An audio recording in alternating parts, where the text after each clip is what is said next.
Setting screen time limits without constant power struggles. Oh, the screen time battle. It's a familiar scenario for so many parents, isn't it? You mention it's time to turn off the tablet, and suddenly a sweet, happy child transforms into a resistant, bargaining, or even melting down little person.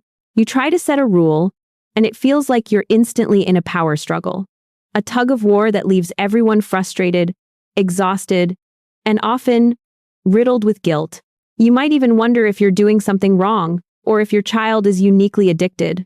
I want you to know right now, you are absolutely not alone in this, and you are not a bad parent. This challenge is incredibly common, and it's rooted in something much deeper than just a child's stubbornness.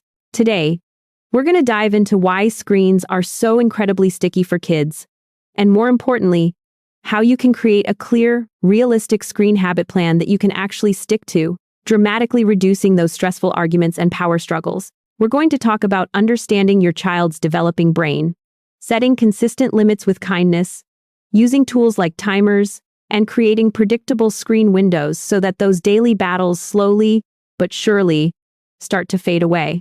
Imagine a home where screen time transitions are calmer, where children understand boundaries, and where you feel more confident in your parenting choices around technology. That's what we're aiming for. If this is resonating with you already, take a moment to like this video. Subscribe to Wise Parent for more insights on raising emotionally intelligent children, and tell me in the comments how old your child is and what your biggest screen time struggle is right now. Your insights help us all feel more connected and understood. Let's start by understanding why screens are such a powerful force in our children's lives. It's not just about entertainment, it's a neurological phenomenon. Our children's brains, especially in those crucial first 5 years, are rapidly developing. They are like little sponges, absorbing everything, and their prefrontal cortex, the part of the brain responsible for impulse control, planning, and delayed gratification, is still very much under construction. Screens deliver an almost constant stream of high-intensity sensory input, instant gratification, and dopamine hits. Dopamine is that feel-good chemical our brain releases, and screens are incredibly efficient at triggering it. For a developing brain that isn't yet wired for patience or complex problem-solving in the same way an adult brain is, this instant reward loop is incredibly compelling, almost addictive. So, when we tell a child to turn off a screen, we're not just asking them to stop playing a game. We're asking their still developing brain to regulate a powerful dopamine rush, to shift attention from a highly stimulating activity to something potentially less stimulating, and to exercise impulse control that isn't fully formed. That's a huge ask, and it's why a request to turn off the screen can often lead to such big, overwhelming emotions and meltdowns. It's not that they're trying to be defiant. They are truly having a hard time not giving you a hard time. Our role as parents, as architects of their early brain development, is to help them navigate these powerful sensations and learn regulation, not through fear or control, but through connection and clear, consistent boundaries. The key to reducing power struggles isn't about absolute control, but about creating a framework of predictable safety and connection around screen use. When children feel emotionally safe, when they understand what to expect, and when their feelings are validated, they are much more capable of cooperating. This connection-first approach builds their emotional intelligence and resilience, rather than eroding it with constant conflict. Now, let's talk about practical steps you can take to set consistent screen time limits that actually work without those constant battles. First, truly understand the why behind the screen's appeal for your child. Observe what they gravitate towards. Is it the fast pace of certain games, the social connection of an online game, the vibrant colors of a show, or simply a way to decompress? Acknowledging the appeal helps you validate their feelings. You can say, "I know that game is so much fun, and it's hard to stop when you're having a good time." This validation creates connection, which is the foundation for cooperation, shifting away from a power dynamic. Second, foster collaboration, not dictation. Instead of imposing rules from on high, involve your child in the process to the extent that their age allows. For younger children, this might mean offering 2 acceptable choices. Would you like to watch your show now or after dinner? For older children, it can involve a family meeting where you discuss screen time expectations together, talk about why limits are important for their brain, their eyes, their sleep, and for family connection. Let them contribute ideas for screen-free activities when they have a sense of agency, even a small one. They are more invested in the rules.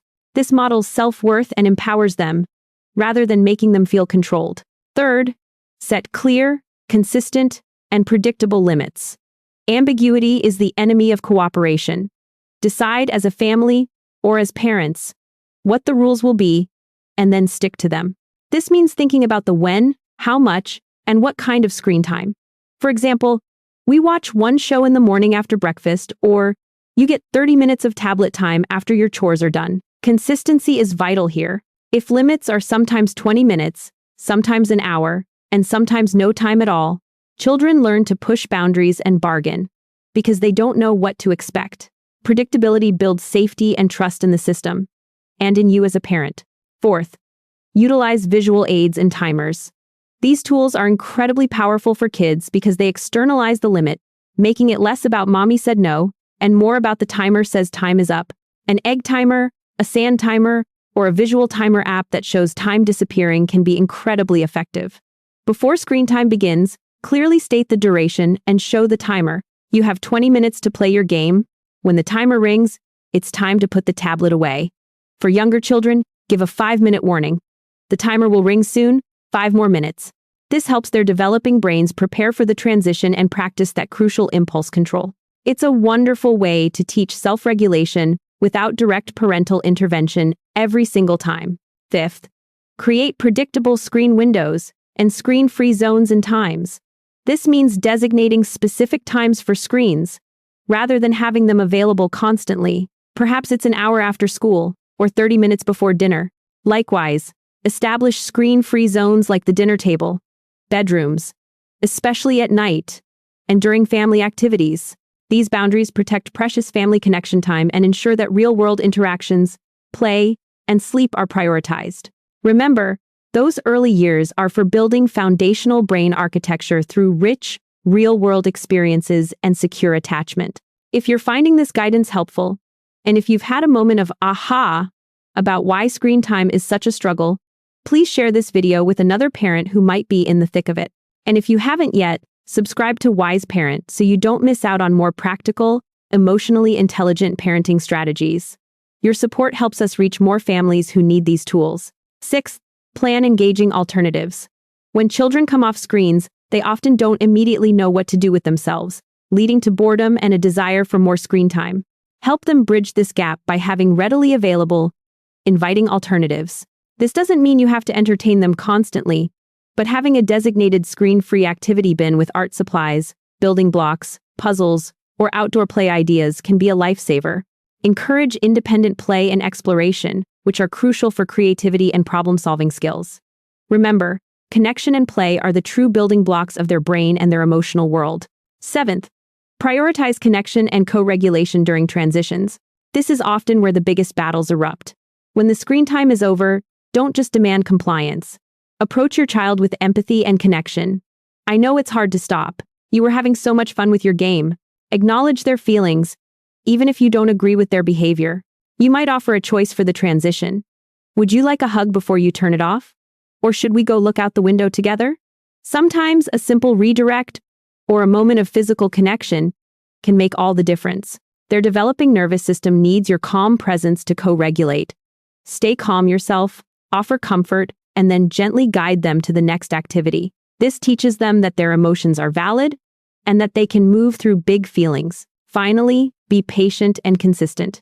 Changing screen habits is a process, not a one-time fix. There will be good days and challenging days. You might make a plan, and it won't work perfectly the first time.